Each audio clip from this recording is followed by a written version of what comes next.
تمیم داری ایک مسیحی شخص تھا. وہ آیا اور مسلمان ہوا اور مجھ کو ایک ایسی خبر دی جو ان خبروں سے مشابہ تھی جو میں نے تم کو مسیح دجال کی بابت سنائی ہیں. اس نے بیان کیا کہ وہ چند قبائل کے 30 آدمیوں کے ساتھ دریا کی بڑی کشتی میں سوار ہوا.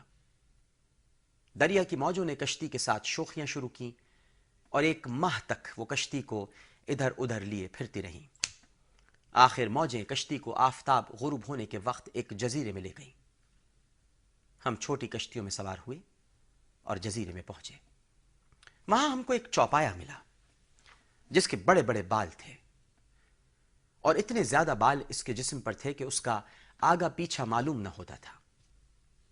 ہم لوگوں نے اس سے کہا تجھ پر افسوس ہے، تو کون ہے؟ اس نے کہا میں جاسوس ہوں. تم اس شخص کے پاس چلو جو کلیسا میں ہے، وہ تمہاری خبریں سننے کے لیے بہت بیتاب ہے.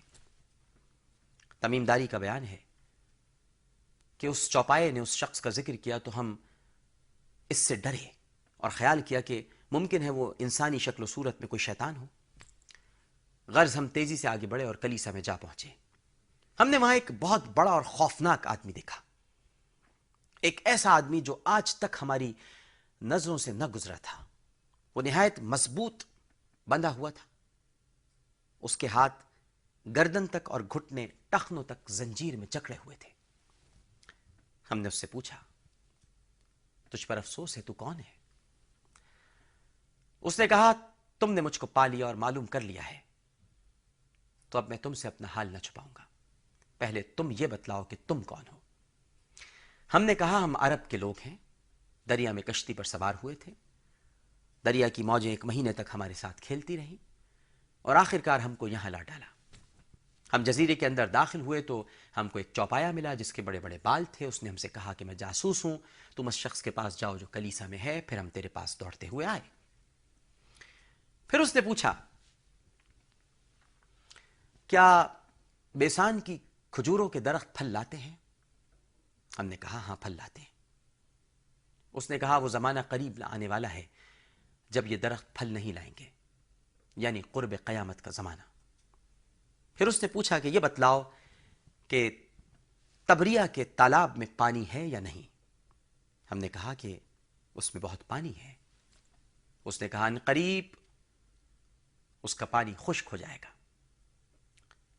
پھر اس نے پوچھا، اور یہ بڑا عجیب سوال اس نے پوچھا، اس نے کہا کہ زغر کے چشمے کا حال بتاؤ. کیا اس چشمے میں پانی ہے اور کیا اس کے قریب کے باشندے چشمے کے پانی سے کاشتکاری کرتے ہیں؟ پھر اس نے پوچھا عرب کے لوگوں کے نبی صلی اللہ علیہ وآلہ وسلم ان کی بابت بتاؤ کہ انہوں نے کیا کیا. ہم نے کہا وہ مکے سے ہجرت فرما کر مدینہ منورہ تشریف لے گئے. اس نے پوچھا کیا عرب ان سے لڑے ہیں؟ ہم نے کہا ہاں. اس نے پوچھا انہوں نے عرب سے کیا معاملہ کیا؟ ہم نے تمام واقعات سے اس کو آگاہ کیا اور بتایا کہ عربوں میں سے جو لوگ آپ کے قریبی عزیز تھے ان پر آپ صلی اللہ علیہ وآلہ وسلم نے غلبہ حاصل کر لیا ہے اور انہوں نے آپ صلی اللہ علیہ وآلہ وسلم کی اطاعت قبول کر لی ہے. اس نے کہا تم کو معلوم ہونا چاہیے کہ ان کی اطاعت کرنا ہی ان کے لیے بہتر ہے. اچھا اب میں اپنا حال بیان کرتا ہوں. تو پھر سنو، میں مسیح دجال ہوں. ان قریب مجھ کو نکلنے کا حکم دیا جائے گا. میں باہر نکلوں گا اور زمین پر پھروں گا یہاں تک کہ کوئی آبادی ایسی نہ چھوڑوں گا جس میں داخل نہ ہوں. 40 راتیں برابر گشت میں رہوں گا لیکن مکے اور مدینہ منورہ میں نہ جاؤں گا کہ وہاں جانے کی مجھ کو ممانعت کی گئی ہے. میں جب ان شہروں میں سے کسی ایک میں بھی داخل ہونے کا ارادہ کروں گا تو ایک فرشتہ جس کے ہاتھ میں تلوار ہوگی مجھ کو داخل ہونے سے روکے گا. اور ان شہروں میں سے ہر ایک راستے پر فرشتے مقرر ہوں گے جو راستے کی حفاظت کرتے ہوں گے. یہ واقعہ بیان کرنے کے بعد نبی کریم صلی اللہ علیہ وآلہ وسلم نے اپنے عصا کو منبر پہ مار کر فرمایا یہ ہے طیبہ، یہ ہے طیبہ، یہ ہے طیبہ. پھر آپ نے فرمایا خبردار کیا یہی میں تم کو بتلایا نہ کرتا تھا؟ لوگوں نے عرض کیا ہاں یا رسول اللہ صلی اللہ علیہ وآلہ وسلم۔ آپ نے فرمایا آگاہ رہو کہ دجال دریائے شام میں ہے یا دریائے یمن میں۔ پھر کہا کہ نہیں، وہ مشرق کی جانب سے نکلے گا۔ یہ فرما کر آپ نے ہاتھ سے مشرق کی جانب اشارہ کیا۔ آثار قیامت یہیں پر اپنے اختتام کو پہنچتا ہے۔ اللہم صلی علی سیدنا و مولانا محمد وعلی آلہ وصحابہ وبارک وسلم وصلی علیہ۔ ناظرین کرام،